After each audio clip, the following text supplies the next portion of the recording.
ഞാൻ UP സ്കൂളിലാണ് പഠിപ്പിക്കണേ. ചെറിയ കുട്ടികൾ 5-6-7 ക്ലാസ്സല്ലേ വരുള്ളൂ.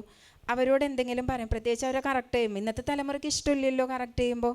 അതുകൊണ്ട് മാതാപിതാക്കൾ കറക്റ്റ് ചെയ്യണില്ല. അതുകൊണ്ട് ടീച്ചേഴ്സായ ഞങ്ങൾക്കാണ് കൂടുതൽ പണി വരിക. അപ്പം ഞാനിങ്ങനെ പറഞ്ഞു കഴിയുമ്പോൾ അവരുടെയൊക്കെ മുഖം വാടിയിട്ടുണ്ടാവും, ചെയ്തത് പഠിച്ചിട്ടില്ല അല്ലെങ്കിൽ വർക്ക് ചെയ്തിട്ടില്ലെങ്കിൽ. അപ്പോൾ പറയേ, സിസ്റ്ററോട് ദേഷ്യം തോന്നണ്ട, സിസ്റ്ററിന് ദൈവത്തോട് സ്നേഹമുള്ളത് കൊണ്ടും ദൈവത്തെ പേടിയുണ്ട്. സ്നേഹമുള്ള ആളെ വേദനിപ്പിക്കാൻ പറ്റില്ലല്ലോ, അതുകൊണ്ട് സിസ്റ്റർ കറക്റ്റ് ചെയ്യണേ. അല്ലെങ്കിൽ ഇല്ലേ, നാളെ നിങ്ങൾ ഒരു തെറ്റിപ്പെട്ട് നിൽക്കണ സമയത്ത് ഈ ദൈവം എന്നോട് ചോദിക്കും, എൻ്റെ ദൈവം എന്നോട് ചോദിക്കും, 1 വർഷം നിൻ്റെ കയ്യിലുണ്ടായിരുന്നില്ലേ, 1 വർഷം നിൻ്റെ കയ്യിലുണ്ടായിരുന്നില്ലേ, അന്ന് നീ കൊടുക്കേണ്ടത് കൊടുത്തോന്ന്. അങ്ങനെ ഒരു ചോദ്യത്തെ പേടിയുള്ളത് കൊണ്ടാണ് മക്കളെ സിസ്റ്റർ ഇങ്ങനെ പറയണേ. അങ്ങനെ പറഞ്ഞു കഴിയുമ്പോൾ ആ മുഖത്തെ ഭാവമൊക്കെ മാറും. അവരോടുള്ള ദേഷ്യം കൊണ്ടല്ല,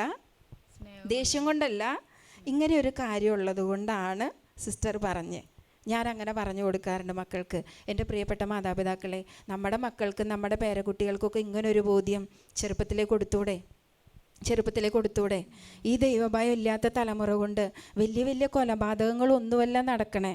നമ്മുടെ വൃദ്ധമന്ദിരങ്ങൾ ആളുകളെ കൊണ്ട് നിറയാ. അപ്പോൾ ഞാനൊരു പ്രാവശ്യം ഒരു മാർച്ച് മാസത്തിൽ ധ്യാനിക്കാനായിട്ട് പോയപ്പോൾ ഒരു അൽമാരുടെ ധ്യാനം കൂടി. അപ്പോൾ എൻ്റെ ഫ്രണ്ടിലിരുന്ന ഒരു അമ്മച്ചി നല്ല സന്തോഷത്തിൽ ധ്യാനത്തിൽ പങ്കെടുക്കുന്നുണ്ട്. നല്ല പ്രായമുണ്ട്, നല്ല പ്രായം എന്ന് വെച്ചാൽ ഒരു 70 വയസ്സൊക്കെ ഉണ്ടാവും.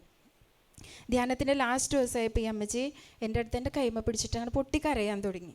എന്നിട്ട് ഇത്രയും എന്നോട് പറഞ്ഞൊരു വാക്കാ, ഈ ധ്യാനത്തിന് വന്നപ്പോഴില്ലേ, ഞാൻ ഇവിടെ നിന്ന് എല്ലാ ദിവസവും 2 ഗ്ലാസ് ചായ കുടിച്ചു സിസ്റ്ററെ.